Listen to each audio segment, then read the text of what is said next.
कि रातों रात हॉस्पिटल बना दिए जाते हैं, इंस्पेक्शन खत्म हुई विद इन 1 मंथ और वो खत्म कर दिया जाता है। फेक पेशेंट आते हैं, गांव के पेशेंट लाए जाते हैं ट्रकों में भर के। रेजिडेंसी जो आज के टाइम में हम कमांडो ट्रेनिंग बोलते हैं, 36 घंटे की ड्यूटी। जिस दिन आप एमडी कर लेते हैं, जिसमें भी एडमिशन लेते हैं, एमडी या एमएस, जो भी आपकी ब्रांच रहती है, आपकी 36 घंटे की ड्यूटी लगेगी। 36 घंटे के बाद आपको 12 घंटे का ऑफ मिलता है। ये आज की सच्चाई है। और क्या यही कारण है कि जब वो डॉक्टर जो रेजिडेंट्स होते हैं प्रताड़ित होते हैं तो फिर वो मरीजों को थोड़ा परेशान करते हैं, या रूड बिहेवियर होता है जिसकी वजह से वायलेंस होता है हॉस्पिटल्स में? जब एनएमसी ने नेशनल मेडिकल रजिस्ट्रेशन स्टार्ट किया है, आप अगर किसी एक इंस्टीट्यूट में रजिस्टर्ड है तो आप एक टाइम पे 2 जगह वर्क नहीं कर सकते, क्योंकि आपकी बायोमेट्रिक पंचिंग हो रही है। तो वो अपने आप लिमिट हो गया वहाँ पे। बट स्टिल बहुत सारे इंस्टीट्यूट हैं कि एक दिन पहले रेजिग्नेशन लेके घोस्ट फैकल्टी दिखाते हैं, पर डे का चार्ज करते हैं, उसके बाद निकल जाते हैं। आने वाला कंपटीशन बढ़ गया है। मेरे समय में जब मैं एग्जाम देता था, लगभग 3 लाख बच्चे बैठते थे यूजी का एग्जाम देने के लिए। आज वो 26 लाख बच्चे बैठ रहे हैं एग्जाम देने के लिए, एमबीबीएस करने के लिए। तो कंपटीशन बढ़ रहा है, हमारी सीटें लिमिटेड हैं। हम यूजी तो बढ़ाए जा रहे हैं, बट पीजी नहीं बढ़ रही है। PG seats in the government setup, private में अब जब फेक पेशेंट लाए जा रहे हैं, मैं उस पर क्या सीखूं? जब ये सोशियो इकोनॉमिक स्टेटस की बात आ रही है और जो आदमी 10 रुपए की टैबलेट नहीं अफोर्ड कर सकता, ये बताया तो क्या ये भी पढ़ाया जाता है कि अगर कोई आदमी मर्सिडीज से आ रहा है तो इसको 10,000 रुपए का टेस्ट लिख दो? नहीं, लोग सरकार एक एमबीबीएस बनाने में, अभी आने से पहले मैं पढ़ता था, एक एमबीबीएस बनाने में सरकार 1.2 CR का जो एम्स का एस्टिमेट है एक एमबीबीएस में खर्चा करती है। नहीं, आज के टाइम में एवरेज हम लेंगे तो 12 लाख से 25-30 लाख रुपए तक की फीस है, जैसे जैसे जितना पुराना कॉलेज उसके हिसाब से। बट जो बच्चा 12 लाख वाले कॉलेज में जाता है, जब उसको जाके पता चलता है कि यार मैंने जिस चीज़ का पैसा दिया है उस तमाम तरीके की फैसिलिटीज़ नहीं है जो कि एनएमसी गाइडलाइंस में है, वहाँ पे स्टाफ शॉर्टेज है। क्योंकि जितने भी मेडिकल कॉलेज चल रहे हैं आज के टाइम में, private medical college, they are run by the businessman and the politicians. वही लोग वहाँ बैठे हैं, वो सुनेंगे ही नहीं। एक प्राइवेट हॉस्पिटल ये बोल रहा है, मेडिकल कॉलेज बोल रहा है कि आप बाध्य हो, आपको 50 मरीज एडमिट करने हैं। अगर नहीं कर पाए तो इंडिविजुअल 50 लोग करेंगे, चाहे वो मरीज एडमिट करने लायक हो या ना लायक हो, आपको करना है।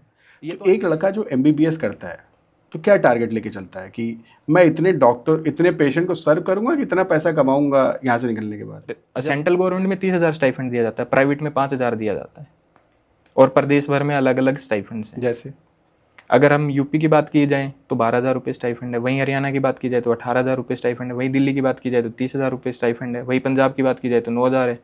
तो ये डिस्क्रिमिनेंसी जो है, क्यों नहीं one nation one stipend policy की जाएगी? चैलेंज दूसरा, मेडिकल स्टूडेंट का कोर ये है कि जब वो एमबीबीएस खत्म करता है, जहाँ 3 लाख सीटें हैं, जब वो एमडी के लिए आता है वहाँ 10,000 सीटें। एक इतना स्पेशली प्राइवेट कॉलेज में इतना एक्सपेंसिव है पढ़ाई। दूसरा, आपने बताया कि जो एमबीबीएस और एमडी के बीच में सीटों का बहुत ज़्यादा गैप है, तो कहीं ना कहीं बहुत ज़्यादा स्ट्रेस है डॉक्टर स्टूडेंट पे आजकल अपने आप को प्रूव करने का, क्योंकि ऐसे भी लोग हैं जिन्होंने 32 साल एक गवर्नमेंट सेटअप में सर्व किया और कोविड के टाइम के उनके फादर को उसी हॉस्पिटल में बेड नहीं मिल पाया, but still they are serving. कितना टफ है आज के टाइम पे डॉक्टर बनना? क्योंकि या तो बहुत एक्सेप्शनली आप टैलेंटेड होना चाहिए या फिर बहुत पैसा होना चाहिए। अगर मैं 1 करोड़ रुपये लगा के अपने बच्चे को डॉक्टर बना रहा हूँ, बट जब वो मार्केट में निकलता है उसको 50,000 रुपये की नौकरी भी नहीं मिलती है, तो ये कहाँ से जस्टिफाइबल है? तो आज हम बात करेंगे एक बहुत ही नोबल प्रोफेशन की, ये प्रोफेशन डॉक्टर्स का। हर परिवार, माँ बाप अपने बच्चे को कहीं ना कहीं एक डॉक्टर बनाने की उम्मीद रखते हैं। साथ ही जब हम हॉस्पिटल जाते हैं तो कहीं ना कहीं उस डॉक्टर को उम्मीद भरी नज़रों से देखते हैं कि शायद ये हमें ठीक कर दे। शायद क्या, मैं कहूँगा कि उसी के ऊपर जिम्मेदारी देते हैं कि वो हमें ठीक कर दे, एक बेहतर फिजिकली, मेंटली, इमोशनली एक बेहतर इंसान बनाए। लेकिन हम कभी ये जानने की कोशिश करते हैं कि एक डॉक्टर बनने में कितने चैलेंजेस हैं, कितना एक्सपेंसिव है डॉक्टर बनना, और जब आप एक प्राइवेट कॉलेज में दाखिला लेते हैं तो उसके क्या चैलेंजेस हैं, वहाँ पे किस तरह के चैलेंज आपको फेस करने पड़ते हैं। इनफैक्ट जब वो रेजिडेंट बनता है तो क्या उसके चैलेंजेस होते हैं। तो इन सब मुद्दों पे बात करने के लिए आज हमारे पास डॉक्टर अरुण कुमार, जो कि खुद एक एमबीबीएस डॉक्टर हैं और साथ ही फाउंडर हैं और नेशनल जनरल सेक्रेटरी हैं यूनाइटेड डॉक्टर्स फ्रंट के। इस ऑर्गेनाइजेशन में करीब 30 से 35,000 डॉक्टर्स रेजिडेंट जुड़े हुए हैं, और हम उनसे बात करेंगे कि डॉक्टर्स के स्पेशली स्टूडेंट्स फेज में क्या क्या मुद्दे हैं, और थोड़ा बहुत हम जानने की कोशिश करेंगे कब वो होता है जब एक बंदा मिशन से प्रोफेशन की तरफ चला जाता है। तो स्वागत है अरुण कुमार जी हमारे पॉडकास्ट में आपका। Thank you for inviting me to the podcast. तो सबसे पहला सवाल मेरा ये कि एक लड़का जब एमबीबीएस करके एक मेडिकल कॉलेज में पहुंचता है, बहुत एस्पिरेशनल के साथ, बहुत एस्पिरेशन मतलब या कह लें कि बहुत इच्छाएं आकांक्षाओं के साथ पहुंचता है वो, तो क्या पाता है वहाँ पे? वो कितनी इच्छाएं आकांक्षाएं उसकी फुलफिल होती हैं और कितना लगता है कि ये दुनिया तो बेईमानी है? जब हम मेडिकल कॉलेज में पहला दिन होता है तो हमें सिखाया जाता है, या मतलब वो एक जर्नी स्टार्ट होती है जिसको बोला जाता है द्विक, आपका दूसरा जन्म हुआ है। क्योंकि आप जिस दिन पहले दिन मेडिकल कॉलेज में घुसते हैं, आपका परिवार, आपके परिजन, चित परिचित लोग आपको डॉक्टर समझना चालू कर देते हैं कि यार अब तो ये डॉक्टर बन गया है। बट ऐसा नहीं है, उसकी एक जर्नी है। बट जब हम देखा जाता है, आज के टाइम पे देखा जाता है कि ये 5.5 साल की एक जर्नी है एक डॉक्टर बनने की, जिसमें 4 साल प्लस 1.5 साल, 4.5 प्लस 1 साल की जर्नी है। बट जब बच्चा एक फीस देके जाता है, आज के टाइम में मैं ये बोलूँगा कि 70 से 80% महत्वाकांक्षाएं उसकी ख़त्म हो जाती है। वो जाता है कि उसने देखा होता है एक फिल्मी दुनिया की, हम एक गैंग लेके चलेंगे, ऐसे एंट्री करेंगे। ये एक बच्चे का मतलब आज के टाइम में मीडिया के थ्रू या इस सोशल मीडिया के थ्रू ड्रीम होता है। बट वहाँ जाके आपको पता चलता है you are in a noble profession, आपको क्लीन रहना है। There is no beard for the 5.5 year journey. तो आदमी के आधे सपने तो वहीं खत्म हो गए कि आप कोई फैशन नहीं कर सकते हैं, आप अपने मनपसंद के कपड़े नहीं पहन सकते, आपको बड़ा डिसेंट वे में जाना पड़ेगा। तो ये जर्नी है, मतलब ओवरऑल 50-50 ही रहता है इस जर्नी। तो इसमें प्रॉब्लम क्या है? अगर जैसे आर्मी और उसमें भी आर्म फोर्सेस में तो दाढ़ी आप बढ़ा नहीं सकते, स्कूल कॉलेजेस में बहुत सारे मतलब ड्रेस, आपके एक ड्रेस कोड है, तो इसमें प्रॉब्लम क्या है? प्रॉब्लम नहीं है, ये महत्वाकांक्षाएं होती है जब आप यूथ होते हैं ना, कि बियर्ड होगा है ना तो हम इम्प्रेसिव लगेंगे। ये आज का नया ट्रेंड सेट हो चुका है। बाकी पढ़ाई के पढ़ाई ऐसा है कि 9 से 4 लगभग प्रोटोकॉल जो क्लासेस का रहता है वो आपको करना ही है। आपको क्लासेस भी करनी है, प्रैक्टिकल्स क्लासेस भी चलती हैं आपके साथ साथ। उसके बाद आपको पढ़ना पड़ेगा, क्योंकि आने वाला कंपटीशन बढ़ गया है। मेरे समय में जब मैं एग्ज़ाम देता था, लगभग 3 लाख बच्चे बैठते थे यूजी का एग्ज़ाम देने के लिए। आज वो 26 लाख बच्चे बैठ रहे हैं एग्ज़ाम देने के लिए, MBBS करने के लिए। तो कंपटीशन बढ़ रहा है, हमारी सीटें लिमिटेड हैं। हम यूजी तो बढ़ाए जा रहे हैं, बट पीजी नहीं बढ़ रही हैं। PG seats in the government setup private में बेतहा बढ़ रही हैं। बट जहाँ जिस हॉस्पिटल का लोड प्रतिदिन 2500 से 3000 मरीज है, वहाँ सीटें 2 या 4 हैं किसी भी ब्रांच को लेके। बट एक प्राइवेट सेटअप है जहाँ 800 का लोड है, वहाँ 12-12 सीटें हैं। तो उस बच्चे को डे 1 से कंपटीशन की वो मैराथन जर्नी स्टार्ट करनी पड़ती है ताकि वो पीजी में एडमिशन ले पाए, MD बन पाए। फिर MD के बाद MCH की जर्नी है। तो इसलिए डे 1 से उसको लगना पड़ता है, 12-12 घंटे की पढ़ाई करनी पड़ेगी। उसके लिए वो मैंडेटरी हो गया, क्योंकि कंपटीशन इतना बढ़ गया। और जो हॉस्पिटल में जो रेजिडेंट्स होते हैं, वो कितना इजी और टफ है? रेजिडेंसी जो आज के टाइम में हम कमांडो ट्रेनिंग बोलते हैं, 36 घंटे की ड्यूटी। जिस दिन आप MD कर लेते हैं, जिसमें भी एडमिशन लेते हैं, MD या MS, जो भी आपकी ब्रांच रहती है, आपकी 36 घंटे की ड्यूटी लगेगी। 36 घंटे के बाद आपको 12 घंटे का ऑफ मिलता है। ये आज की सच्चाई है। कागजों पे लिखा गया है कि 48 घंटे की आपको ड्यूटी करवानी है within a week, but ज़मीन पे जो सच्चाई है वो उसके विपरीत है। 36 घंटे, 12 घंटे का ऑफ, फिर 36 घंटे। आप चाहे दिल्ली का एम्स हॉस्पिटल ले लीजिए, सफदरजंग हॉस्पिटल ले लीजिए, जितने भी तमाम बड़े हॉस्पिटल है, ये वहाँ की सच्चाई है। तो पेरिफेरल पे क्या होगा? ये दिल्ली का, अगर जिसको हम सेंट्रल इंस्टीट्यूट बोलते हैं, सेंटर ऑफ इंडिया बोलते हैं, वहाँ पे ये हाल है, तो पेरिफेरी पे क्या होगा? तो ये कठिनात्मक लड़ाई है ना, शारीरिक प्लस मानसिक। आपको प्रताड़ित किया जाता है, मजबूरी है वो। और क्या यही कारण है कि जब वो डॉक्टर जो रेजिडेंट्स होते हैं प्रताड़ित होते हैं, तो फिर वो मरीजों को थोड़ा परेशान करते हैं, या रूड बिहेवियर होता है जिसकी नहीं, जब वायलेंस होता है हॉस्पिटल्स में? जब डॉक्टर जमीन पे खड़ा होता है, जिस दिन भी वो अपनी ड्यूटी करता है, उसका ये रहता है कि जो भी मरीज आए अच्छे से इलाज लेके जाए। बट हमारे पास समय की तो लिमिटेशन है, पेशेंट लोड ज़्यादा है, समय कम है। तो मैं एक मरीज को 2 मिनट या 5 मिनट से ज़्यादा नहीं दे पाता। बट मरीज के सेटिस्फेक्शन के लिए मैं उसे बातचीत करनी पड़ती है, वो ज़रूरी भी है। बट वो बातचीत नहीं हो पाती क्योंकि पेशेंट लोड इतना है, मेरे को सारे मरीज देखने हैं। तो इसलिए जो टाइम मैनेजमेंट की वजह से वॉयलेंस के इश्यूज होते हैं, और इसके लिए वो रेजिडेंट डॉक्टर जिम्मेदार नहीं है, सरकार और वो जो वहाँ का एडमिनिस्ट्रेटिव वो जिम्मेदार है कि वहाँ पे एडिक्वेट फैसिलिटी नहीं होती है। व्हील चेयर पे आपने स्ट्रेचर पे देखा होगा कि मरीज को वहाँ ट्रीट किया जा रहा है, एक बेड पे 2 पेशेंट है। वो डॉक्टर की कमी नहीं है कि वहाँ पे बेड एडिक्वेट अमाउंट में या नहीं है। पर डॉक्टर फ्रंट फेसिंग होता है, मतलब गुस्सा तो कहीं ना कहीं वही निकलेगा। हाँ, डॉक्टर फ्रंट फेसिया होता है, इसलिए वो किया जाता है। बट जब मैं सर्व कर रहा हूँ, जब आप किसी भी मरीज को सर्व कर रहे हैं, वहाँ आप पिटने के लिए तो सर्व नहीं कर रहे हैं। जाहिर सी बात है ना। आप भी चाहेंगे कि मुझे भी एक मान सम्मान मिले। एक जो मुझे लगता है कि एजुकेशन में जो MB जो आपने 4.5+1 की बात की, क्या इसमें कहीं पे भी पढ़ाया जाता है या ट्रेनिंग दी जाती है कि एक पेशेंट जो हॉस्पिटल आ रहा है, जाहिर सी बात है वो इमोशनली ड्रेन्ड है, फिजिकली चैलेंज्ड है, और प्रॉब्ली फाइनेंशियल भी कहीं ना कहीं प्रॉब्लम है उसके साथ, मतलब हो सकता है फाइनेंशियली भी, क्योंकि इलाज कोई सस्ता नहीं है। तो क्या ये कहीं पे ट्रेनिंग होती है? आपके पॉडकास्ट के माध्यम से मैं एक चीज़ बड़ा क्लियर कर देता हूँ, मतलब ये आज तक कभी डॉक्टर ने आम जनता से बातचीत नहीं की और आम जनता की डॉक्टर से इतनी बातचीत नहीं हुई। जब आप पहले दिन मेडिकल कॉलेज में जाते हैं, आपको सिखाया जाता है कि आपको सोशियो इकोनॉमिक स्टेटस के बेस पे किसी को दवाई देनी है। अगर कोई मरीज 10 रुपये की गोली अफोर्ड नहीं कर सकता एक आयरन की, तो मैं उसको बताऊंगा कि आप आयरन के बर्तन में खाना बना के खाइए, जो भी फ्रूट हम काट के कर देते हैं वो लाल हो जाए वो खिलाइए। तो इससे ज़्यादा क्या होगा कि डॉक्टर को पता है, उसके एथिक्स पता है। जब ये सोशियो इकोनॉमिक स्टेटस की बात आ रही है और जो आदमी 10 रुपए की टैबलेट नहीं अफोर्ड कर सकता, ये बताया तो क्या ये भी पढ़ा जाता है कि अगर कोई आदमी मर्सिडीज से आ रहा है तो इसको 10,000 रुपए का टेस्ट लिख दो? नहीं, ऐसा नहीं किया जाता। लेकिन ये तो बड़ा कॉमन प्रैक्टिस है आज के टाइम। ये कॉमन प्रैक्टिस कैसे बनी, इसके बारे में कभी रूट कोज पे अगर हम जाते हैं आज, मैं जानना चाह हाँ, मैं वही आपको बताना चाह रहा हूँ कि जो ये 10,000 जितना भी आज टेस्ट कल्चर आया है कि हर चीज़ में टेस्ट करवाया जाता है, क्योंकि पहले डॉक्टर्स कानूनी उसमें नहीं आते थे। अब कानून क्या मांगता है? सबूत मांगता है। आपकी पढ़ाई की कोई तवज्जो नहीं है। अगर वो बोलेंगे कि अच्छा आपने किस बेसिस पे जज करा, रिपोर्ट्स कहाँ हैं? मैंने वो साइन सिम्टम सारी चीज़ें पढ़ी हैं कि इसको डिफ्रेंशिएट करने के लिए सब है, ये किताबों में लिखा हुआ है, क्लियर है, हमारे प्रैक्टिकल में रूटीन्स में आता है। बट अगर कोई मरीज लीगल राइट्स के लिए, जो भी मेडिको लीगल एस्पेक्ट्स होते हैं उसके लिए कोर्ट में जाता है, तब मैं तो ऐसा है महसूस करता हूँ ना। इसलिए मेरे को वो टेस्ट मेरे लिए बाध्य बन गया, मेरे लिए मैंडेटरी हो गया। माइट भी उस पेशेंट को जरूरत नहीं है उस टेस्ट की, उन सारे टेस्ट नहीं, ये तो एक कवर अप है, क्योंकि देखिए बहुत सारी बीमारियां होती हैं। एक होता है कि जहाँ पे बहुत ज़्यादा मेडिकल केस बिगड़ने की संभावना है, ठीक है, मान लीजिए बहुत ही सीवियर है, it's between life and death, जी, ठीक है, ऐसे केसेस तो अमूमन कम होते हैं। लेकिन एक नॉर्मल पेशेंट जिसके सर में दर्द हो रहा है, फॉर एग्जांपल, राइट, जिसके सर में दर्द हो रहा है, जिसके पैर में दर्द है या डिसेंट्री है, उसको भी 5-5, 6-6 टेस्ट लिखे जाते हैं। आई एम श्योर वो आदमी कभी, अगर उसका सर का दर्द खत्म नहीं हुआ, या शायद अभी मेरी जानकारी में ऐसा नहीं कि सर का दर्द नहीं खत्म हुआ, तो वो किसी कोर्ट को अप्रोच करेगा कि भाई इनके पास गया था, उसको भी टेस्ट उसको पता लगा, CT स्कैन कराए जाते हैं।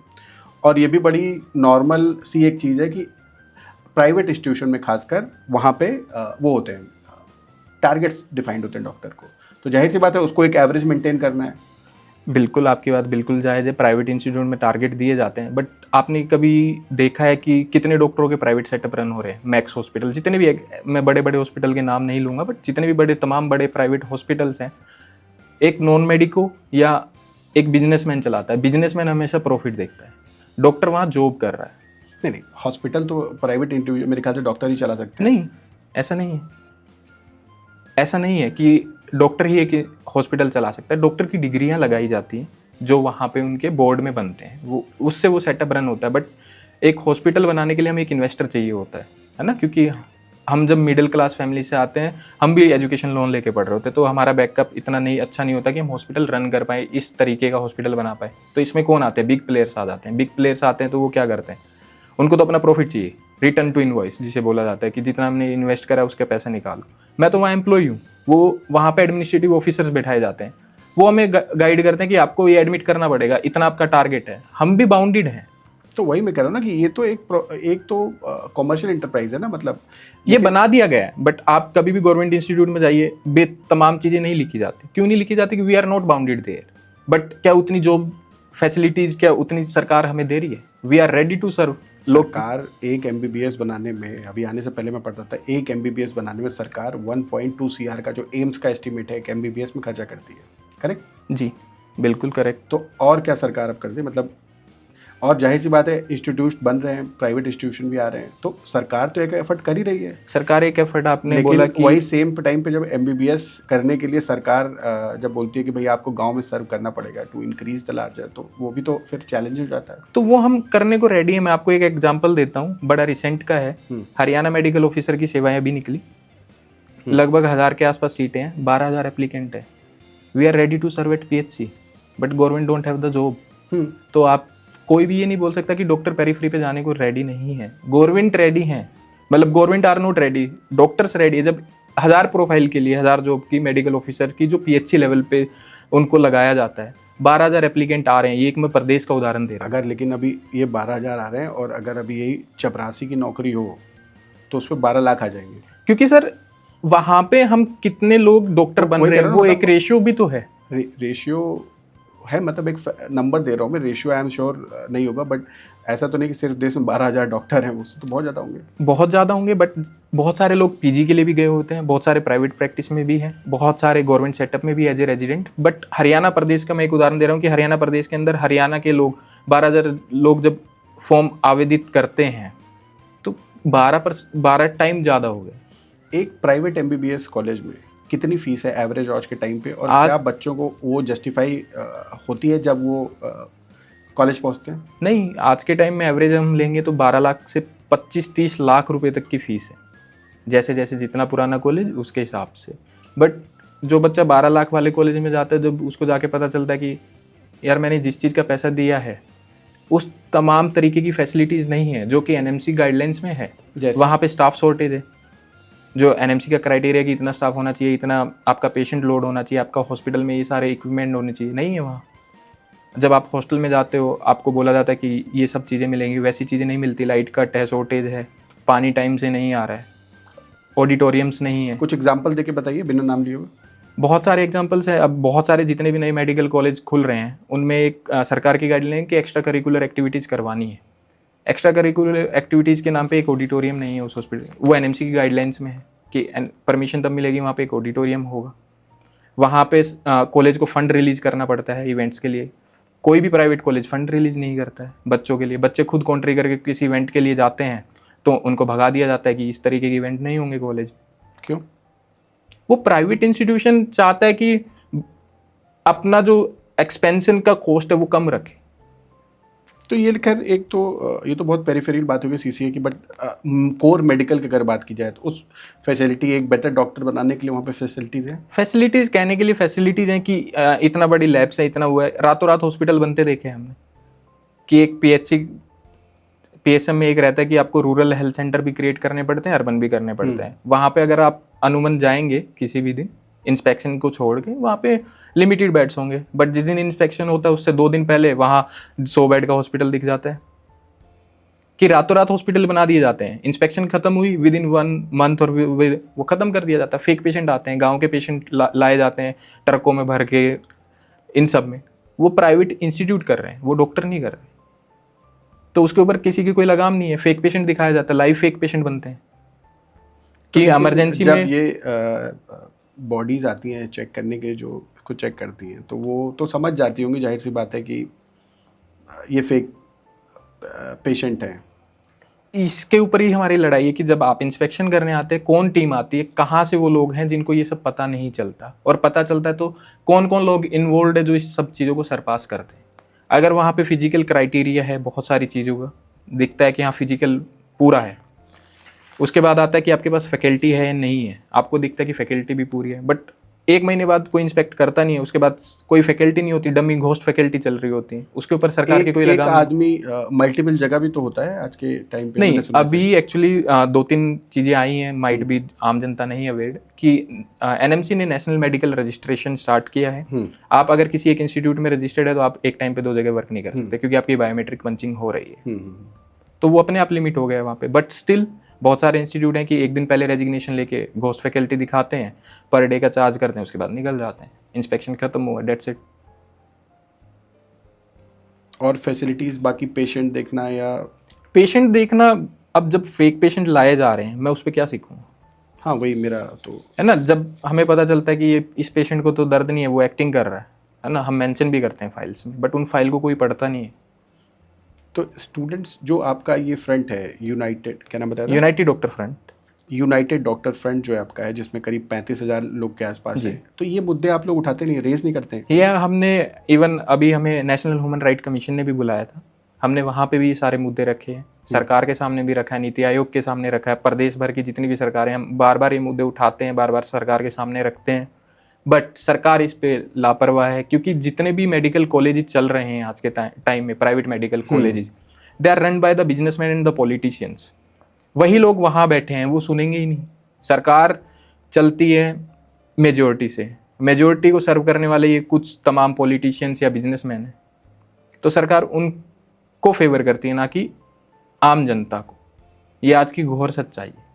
ये तो सच्चाई मतलब अचानक से थोड़ी आ गई, तो पहले से रही होगी। ये पहले से रही है। अब बहुत सारे मेडिकल कॉलेज जो बिजनेसमैन और पॉलिटिशियंस, आजकल ये ट्रेंड है कि businessman become politician and politician become businessman, तो वो वही पॉलिसी मेकर्स हैं, वही विधानसभा और उधर बैठे हैं, वहां तक वो आवाज जाने ही नहीं देते, उससे पहले वो रोक दी जाती है।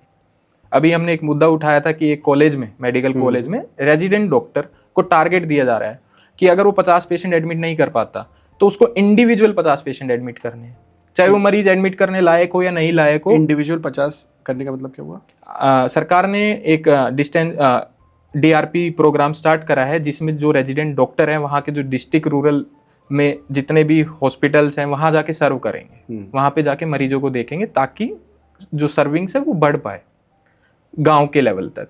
तो मेडिकल कॉलेज जितने प्राइवेट है उनको सबको फुलफिल करना है, क्योंकि वहाँ पे रेजिडेंसी हो रही है, मतलब MDMS का प्रोग्राम रन हो रहा है, वहाँ के जो MDMS कर रहे हैं वो जाएंगे गाँव में, मरीजों को देखेंगे। एक प्राइवेट हॉस्पिटल ये बोल रहा है, मेडिकल कॉलेज बोल रहा है कि आप बाध्य हो, आपको 50 मरीज एडमिट करने हैं, अगर नहीं कर पाए तो इंडिविजुअल 50 लोग करेंगे, चाहे वो मरीज एडमिट करने लायक हो या ना लायक हो, आपको करना है।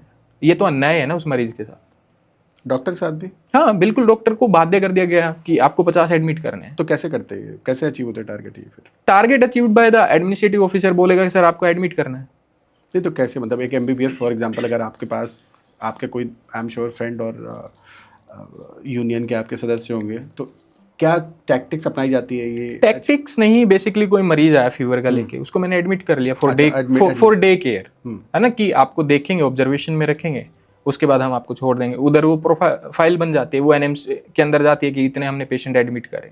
अच्छा, बट वो रेजिडेंट को तो पास फेल की धमकी दी जाती है कि आपको फेल कर दिया जाएगा, टॉर्चर किया जाता है by the department and by the administration of that hospital.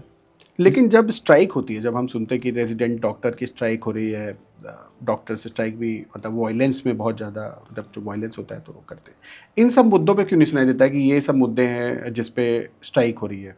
जब हम स्ट्राइक करने के लिए, पहली बात तो मैं सभी को कि जितने भी चिकित्सक जो काम कर रहे हैं, चाहे वो रेजिडेंट डॉक्टर हो या कंसल्टेंट हो या मेडिकल, वो कभी स्ट्राइक करना नहीं चाहते, वो सर्व करना चाहते हैं। आपने देखा होगा कि स्ट्राइक में अमूमन ये बोला जाता है कि OPD सर्विस बाध्य है, कभी IPD इमरजेंसी हम बाध्य नहीं करते हैं, क्योंकि हम सर्व करना चाहते हैं, हमारे ऊपर भी लाइबिलिटीज़ है कि यार हम नहीं ठीक करेंगे तो कौन करेगा। अभी आपने आरजेकर का एक इश्यू देखा होगा कि एक महिला डॉक्टर अपने ही कैंपस में रेप कर दिया जाता, उसका मर्डर कर दिया जाता, फिर भी हमें मजबूर किया गया कि हमें सड़कों पे आना पड़ा। क्या FIR हुई? क्या जो जांचें हो रही थी वो अच्छे से हुई? नहीं हुई। CBI का इन्वॉल्वमेंट, वहाँ पे मॉब आ जाता है। ये किसकी लाइबिलिटीज़ है? ये डॉक्टर की लाइबिलिटीज़ नहीं है, सरकार और वहाँ के प्रशासन की जिम्मेदारी है कि उसको सेफ इन्वायरमेंट दिया जाए ताकि वो काम कर पाए। क्या आज के समय में कोई लड़की कोलकाता में एडमिशन लेने के सोच सकती है? कोई हरियाणा पंजाब में कोई बैठी है, या नीचे हम तमिलनाडु या उस तरफ चले जाएं, वो घबराएगी कि यार वहाँ पे तो ये हुआ था, मेरे साथ भी ये हो सकता है। इसकी जिम्मेदारी कौन लेता है? कोई नहीं लेता। इसलिए डॉक्टर को सड़कों पे आना पड़ता है, स्ट्राइक करनी पड़ती है उस मुद्दे को लेके। जो ये सब मुद्दे हैं जहाँ पे, ये अमूमन इतने बड़े मुद्दे नहीं होते, प्रदेश लेवल पे होते हैं या किसी एक कॉलेज लेवल पे होते हैं, जिसको हमारा संगठन उठाता है, बार बार उठाता है NMC के सामने, प्रदेश सरकारों के सामने, बट उसका रिजल्ट सरकारें सुनने को रेडी नहीं है, क्योंकि हम उनके लिए वोट बैंक नहीं है। एक बात की सर्व करने की बात, जी। जब बात बार में एम्फेसिस कर रहे हैं कि हम लोग सर्व करना चाहते हैं, तो एक लड़का जो MBBS करता है तो क्या टारगेट लेके चलता है कि मैं इतने डॉक्टर, इतने पेशेंट को सर्व करूंगा कि इतना पैसा कमाऊंगा यहाँ से निकलने के बाद? जब मैं अपना ही उदाहरण दे देता हूँ, किसी और का उदाहरण तो मैं बाद में, मैं भी एक प्राइवेट कॉलेज से पास आउट हूँ। जिस दिन मैं प्राइवेट कॉलेज से निकला था, मेरा ये था कि यार मेरे को सर्व करना है। फिर नेतागिरी में आ गया। वो एडिक्वेट अमाउंट ऑफ फैसिलिटी मिलती। जब मैं देख रहा हूँ कि मेरे यहाँ पर बहुत सारे अत्याचार हो रहे हैं, इनकी आवाज़ें उठाना जरूरी है। कि आपके सामने मेडिकल ऑफिसर की पोस्ट निकलती है, उसी हॉस्पिटल में 4 साल पहले क्राइटेरिया आपका MBBS प्लस इंटर्नशिप था, बट जब आप एलिजिबल होते हो आपका क्राइटेरिया ही एक non medical degree MHA add कर दी जाती है, बट उसके खिलाफ कोई आवाज़ नहीं उठाएगा, तो मेरे को तो उठानी पड़ेगी, है ना। It's not by choice, it's my duty to raise the voice against the injustice. अगर मैं हॉस्पिटल में हूँ, मेरे अंदर वो लीडरशिप क्वालिटी, मैं आवाज़ उठाना चाहूँगा, उठानी भी चाहिए, हर डॉक्टर को उठानी चाहिए, घबराने की जरूरत नहीं है। कुछ लोग घबरा जाते हैं कि इससे ये कॉन्सिक्वेंसेज हो सकते हैं, कॉन्सिक्वेंसेज बाद में होंगे, बट मैं अपने लिए जस्टिस की आवाज़ नहीं उठा सकता, कोई नहीं उठा सकता। एक 5 अगर बड़े मुद्दे की बात की जाए, MBBS स्टूडेंट्स, रेजिडेंट्स की, जो आज के टाइम में 5 बड़े मुद्दे हैं, कोर मेडिकल मुद्दे जो हैं, क्या होंगे वो? अगर मेडिकल स्टूडेंट की बात की जाए, उनको एडुकेट अमाउंट ऑफ फैसिलिटीज़ नहीं दी जाती। जैसे अगर लैब में एक बोल एनेटमी में कैडेवर्स प्रोवाइड किए जाते हैं। मान लो अगर 150 का बैच है, हमारे टाइम पे 6 कैडेवर दिए जाते थे, 25 कैडवर क्या होता है? डेड बॉडीज, अच्छा। है ना, इसको मेडिकल टर्म में कैडेवर बोला जाता है। 6 बॉडीज आपको देनी है 25 के हिसाब से, 25 पर स्टूडेंट एक बॉडी। वो नहीं है फैसिलिटी, तो वो एनेटमी क्या सीखेगा फर्स्ट ईयर का, जब उसने डायसेक्शन नहीं करा, किसी ऑर्गन्स को अच्छे से खुद अपनी आंखों से नहीं देखा। अब 250 के बैच पे 2 बॉडी है, वो क्या देख लेंगे।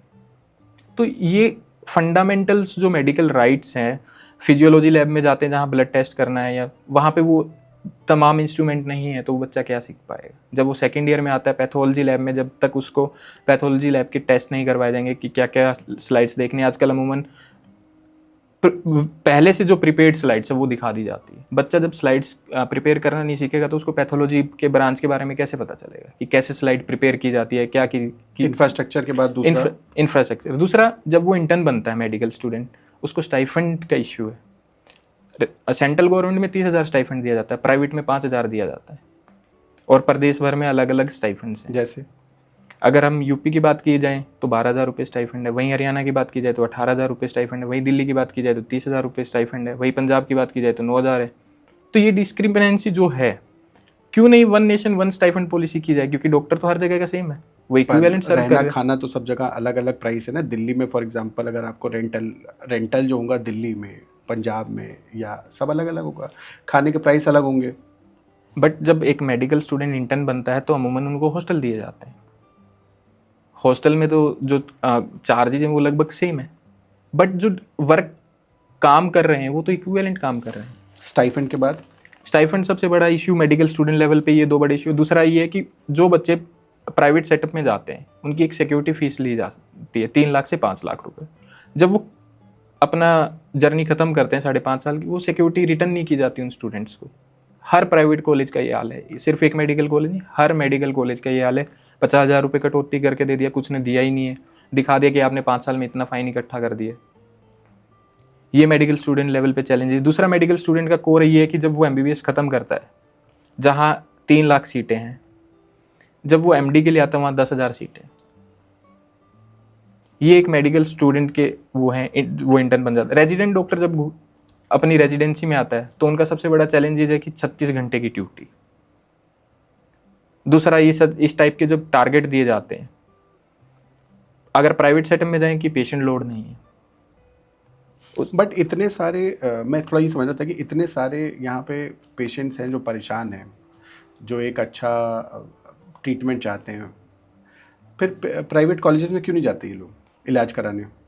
क्योंकि एक माइंडसेट सेट हो गया कि यार मैं एम्स में जाऊंगा तभी अच्छा इलाज मिलेगा, या मैं सफदरजंग जाऊंगा तभी अच्छा इलाज ये मिलेगा। तो दिल्ली NCR में है, बट ये दिल्ली NCR। अगर आप यूपी की बात लीजिए कि KG जाऊंगा तभी अच्छा इलाज होगा, KGM RML जाऊंगा तभी। जो ट्रीटमेंट प्रोटोकॉल है कश्मीर टू कन्याकुमारी सेम है, वो हम आम जनता को भी समझना पड़ेगा कि वहाँ डॉक्टर कुछ अलग इलाज नहीं कर रहा है। आप धक्के खा के एम्स की लाइन्स तक पहुंचते हो तो आदमी सेटिस्फाई हो जाता है कि यार एम्स में जाके मेरे को कुछ अलग इलाज मिल रहा है।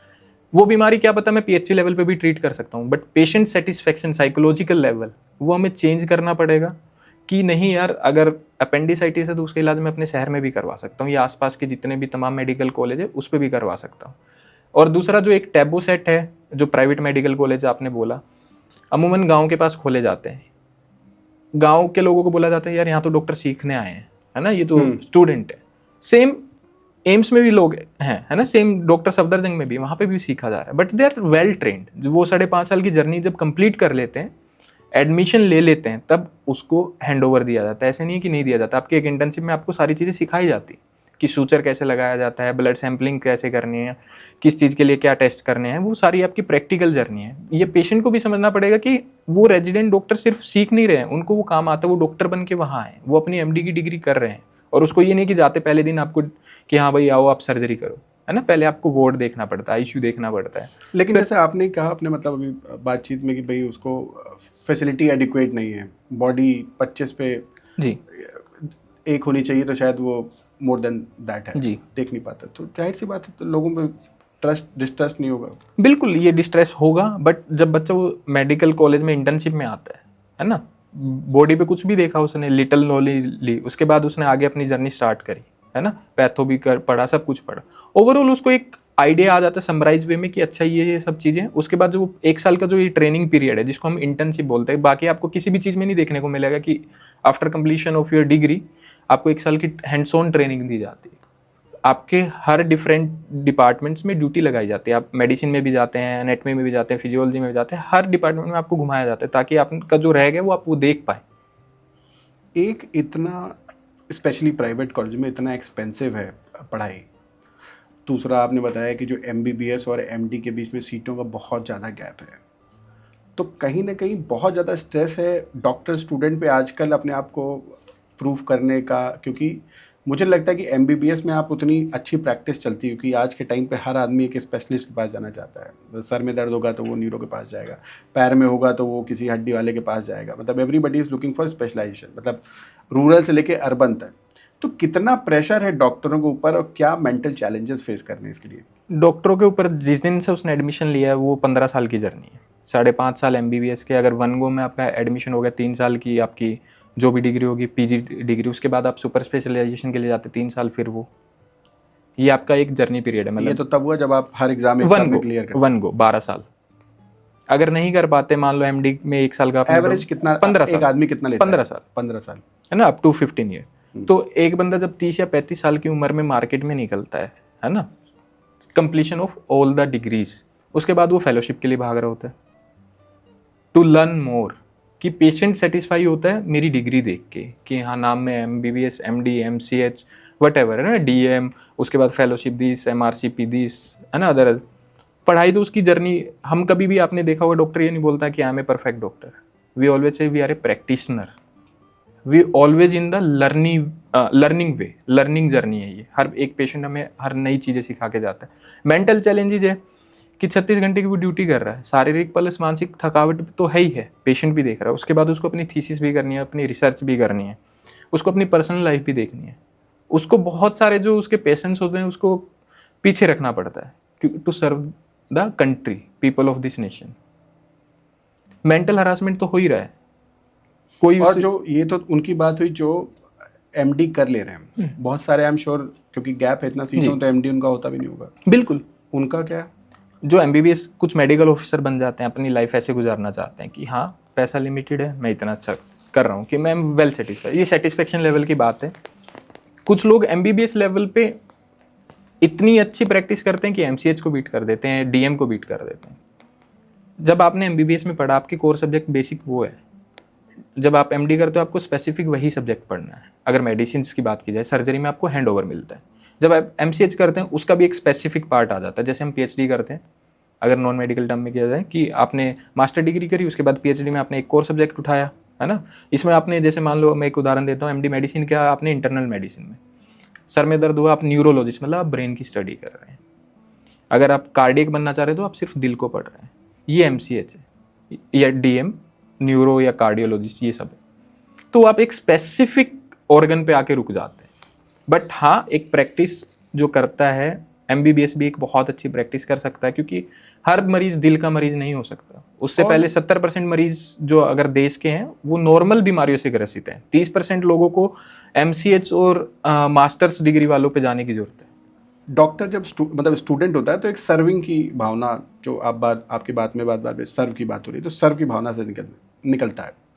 लेकिन जैसे ही वो एक कॉमर्शियल इंटरप्राइज ज्वाइन करता है, खासकर प्राइवेट हॉस्पिटल, टारगेट्स दे दिए जाते हैं और एज अ कॉमर्शियल एंगल देखना पड़ता है उसमें, तो वो कितना ट्रांजिशन, वो कितना टफ होता है, मतलब from serving to, from mission to profession, ये सर्व करना, मतलब ये ट्रांजिशन कितना मुश्किल है? ये बहुत बड़ा ट्रांजिशन है। मेरे को भी बुरा लगता है ना, मतलब तमाम सभी डॉक्टरों को बुरा लगता है कि यार इस मरीज को जरूरत नहीं है, but I am bounded with ethics. वो गलत भी उतना ही करता है जितना एथिकल में जाके किया जा सकता है। वो ये नहीं है कि कोई मरीज आया उसको जानबूझ के ICU में डाल रहा है ना, चाहे उसको जरूरत है नहीं। बहुत बड़ा ट्रांजिशन। बहुत बारी केसेस आते हैं जहाँ पे मतलब डेड बॉडी पे भी बिल बनाए जाते हैं।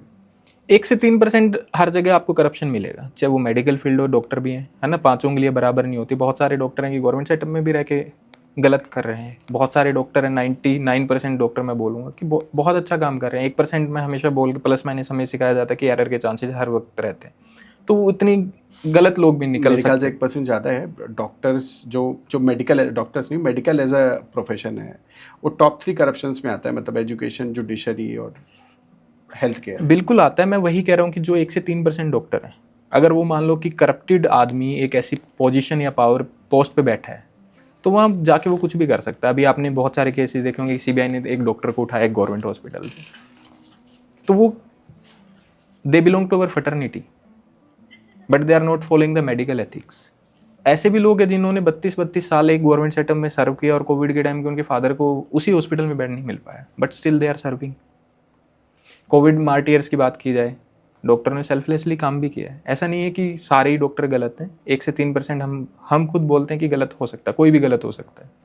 अगर उसकी इच्छा पैसे कमाने की आ गई according to their lifestyle and whatever the requirement is, और जो उसने देखा है ना, माइट भी आपका बैकग्राउंड अलग रहा हो, मेरा अलग रहा हो, माइट भी मेरे को पैसों की बहुत ज़रूरत हो, तो मैं 2 तरीके हैं, आप या तो शॉर्टकट लोगे, शॉर्टकट में आप गलत तरीके से अपनाएंगे, और जिसको ये है कि नहीं कमा लेंगे पैसा, वो एक सेफ जर्नी में रहता है। कितना टफ है आज के टाइम पे डॉक्टर बनना, क्योंकि या तो बहुत एक्सेप्शनली आप टैलेंटेड होना चाहिए या फिर बहुत पैसा होना चाहिए। तो एक एवरेज आदमी with average income, is it possible for him और her to become a doctor? अगर आप प्राइवेट सेटअप की बात करें जहाँ फीस ही 1 करोड़ है, तो मैं नहीं समझता कि 1 करोड़ एक मिडिल क्लास आदमी दे सकता है। दे देगा, पेट काट के देगा। पेट काटना मतलब एजुकेशन लोन, तमाम तरीके के लोन लेके मिडिल क्लास आदमी की जर्नी है। बट हम उसी टैग के पीछे भाग रहे हैं कि यार हमारा बच्चा डॉक्टर बने। जो इतने भी हमें चीज़ें कम करनी है वो माँ बाप कम करते हैं, है ना, जो भी उनके पैशन होते हैं, जितने भी वो अपने आप को उस में रखते हैं कि नहीं यार 1000 रुपये का जूता नहीं, मैं 500 का भी पहन लूँगा, फटा हुआ तो उसको सिलवा के भी पहन लूँगा। जर्नी बहुत टफ है, बट हम हमेशा मतलब जो मिडिल क्लास है या लोअर क्लास है वो अपने बच्चे को अच्छी शिक्षा देने की तरफ भागते हैं। तो ये जर्नी बहुत टफ है और जस्टिफाइबल नहीं है। अगर मैं 1 करोड़ रुपये लगा के अपने बच्चे को डॉक्टर बना रहा हूँ, बट जब वो मार्केट में निकलता है उसको 50,000 रुपये की नौकरी भी नहीं मिलती है, तो ये कहाँ से जस्टिफाइबल है। और वो सिर्फ MBBS के बाद उसको MD मैंडेटरी हो गया आज के समय में, क्योंकि पेशेंट आपको 2 मिनट में आपका पास और फेल का सर्टिफिकेट दे के निकल जाता है। OPD में एंटर करेगा, बाहर निकलेगा, either you will be pass और either you will be fail. No matter what कि उसके पीछे की उसकी जर्नी क्या रहा है, कोई नहीं देखता। वो वहाँ बैठा है, पेशेंट को क्या इलाज मिलता है वो देखता है कि हाँ यार डॉक्टर साहब से मैं सेटिस्फाई हूँ तो पास है, अदरवाइज फेल। तो बहुत कठिन जर्नी है, मतलब आज के समय के हिसाब से। उसके बाद अगर उसको ऐसे वर्किंग इन्वायरमेंट ना मिले, चैलेंजेस उसने लाइफ लॉन्ग फेस करे हैं, वो इसी से निकल के ऊपर उठना चाह रहा है ना, डॉक्टर बन के कि हाँ समाज में मेरे को एक अच्छा तबका मिलेगा, एक अच्छा लेकिन ओहदा जो मिलेगा। 1 करोड़ रुपए आदमी खर्चा करके, फीस करके 5 साल बाद करेगा, तो उसके मन में कितनी सेवा भावना बचेगी और कितना वो पैसा रिकवर करना चाहेगा? क्योंकि अगर 1 करोड़ रुपए के लोन की बात भी करें तो करीब इंटरेस्ट ही अगर बहुत ज़्यादा होगा, मतलब 50,000 रुपये की सैलरी में शायद वो इंटरेस्ट भी ना दे पाए उसको।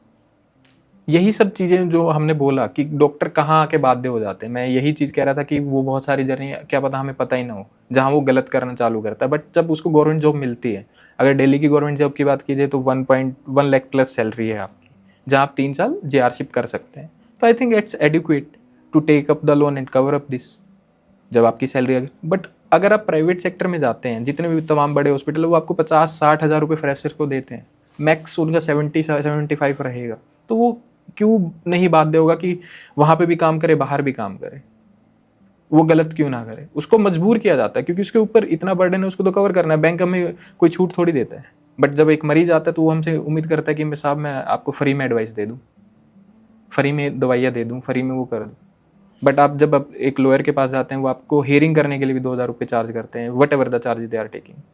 बट जब आप एक डॉक्टर के पास आते हैं तो आप सोचते हैं कि फ्री में इलाज मिल जाए या फ्री में एडवाइस मिल जाए।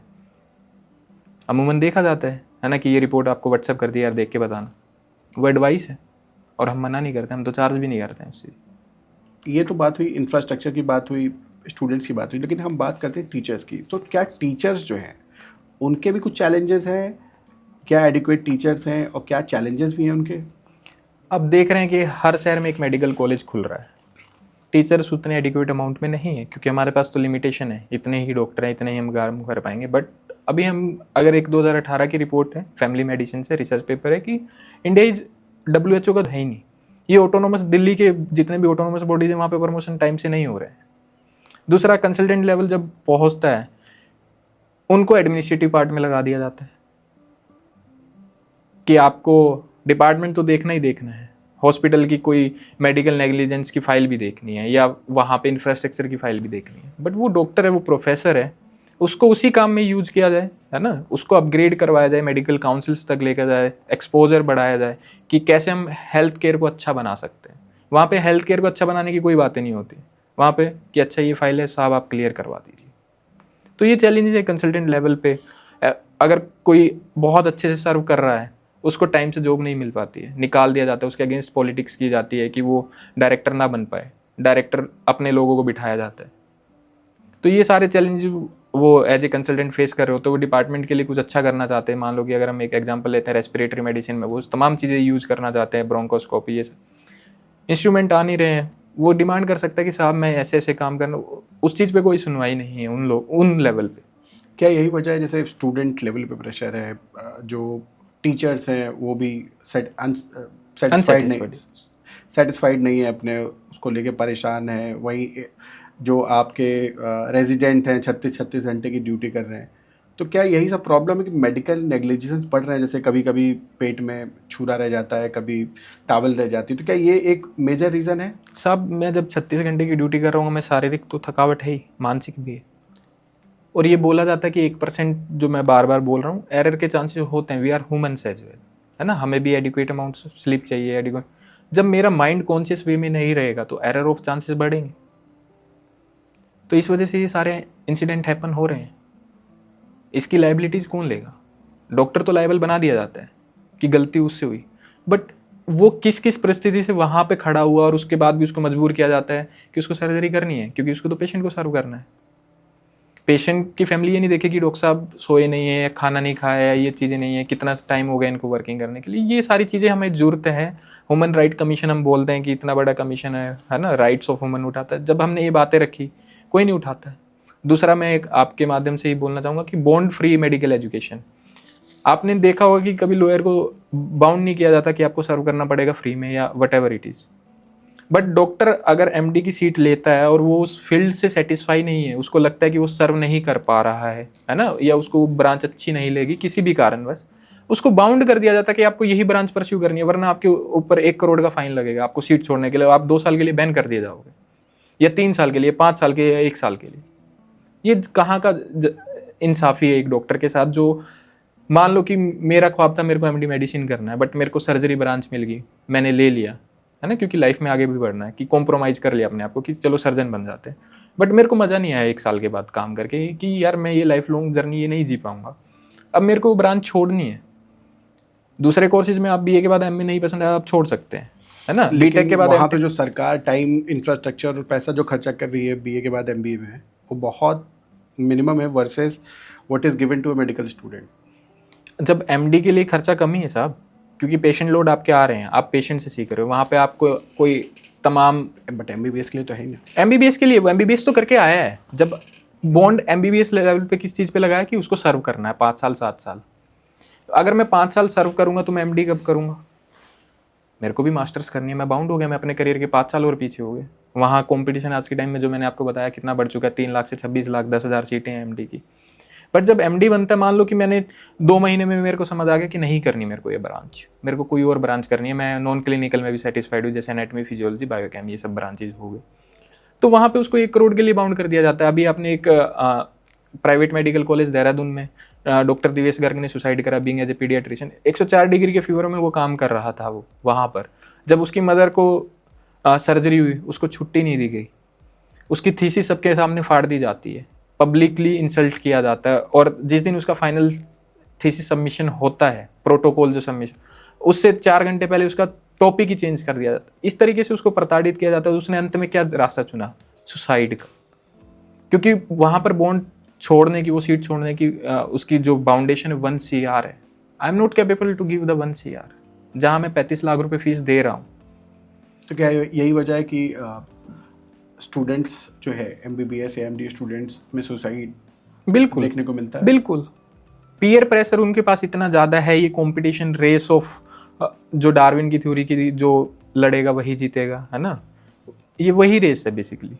जो हमने 3 इडियट्स में भी देखा, it's a race of life.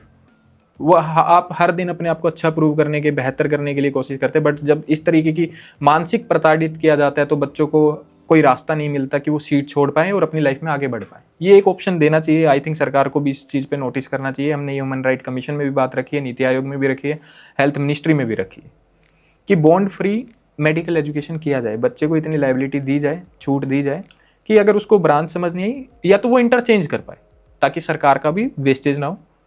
मान लो सर्जरी से वो बाद में चेंज करे, जैसे बीटेक के बाद आप चेंज कर सकते हैं। एमटेक, मान लो आपने बीटेक लिया XYZ कंप्यूटर साइंस में, आपको नहीं समझ आया, इंटरनल चेंज कर सकते हैं। तो इतनी तो लाइबिलिटी दी जाए कि वो ब्रांच तो चेंज कर पाए। ठीक है डॉक्टर अरुण कुमार, बहुत ही अच्छा लगा बात करके आपसे, और आपके माध्यम से हम जो MBBS स्टूडेंट्स हैं उनकी प्रॉब्लम्स और चैलेंजेस को समझने की कोशिश में आई थिंक थोड़ा सक्सेसफुल रहेंगे। आम पेशेंट जो है वो भी शायद समझेगा कि जब वो दोबारा किसी डॉक्टर या रेजिडेंट से मिलेगा किसी हॉस्पिटल में, तो समझ पाएगा कि इसके भी कुछ अपने दर्द और चैलेंजेस हो सकते हैं। तो अच्छा लगा बात करके, और उम्मीद है कि ये पॉडकास्ट जो है कहीं ना कहीं इन सब मुद्दों को एड्रेस करेगा और सुधारने की कोशिश करेगा। या थैंक यू। और आम जनता से हमारी ये कि अवेयर रहिए और डॉक्टरों के भी प्रति उतना स्नेह दिखाइए जितना आप अपनी फैमिली के लिए दिखाते हैं। वो भी आपकी फैमिली के लोग हैं, है ना। वो भी किसी किसान का बेटा हो सकता है, किसी आम टीचर का बेटा हो सकता है। आप लोगों के बीच से हम आए, हम कोई अलग नहीं आए, हम भी कोई मसीहा नहीं है। हम जितना पढ़ा है उसके हिसाब से आपको सर्व करते हैं। Thank you. या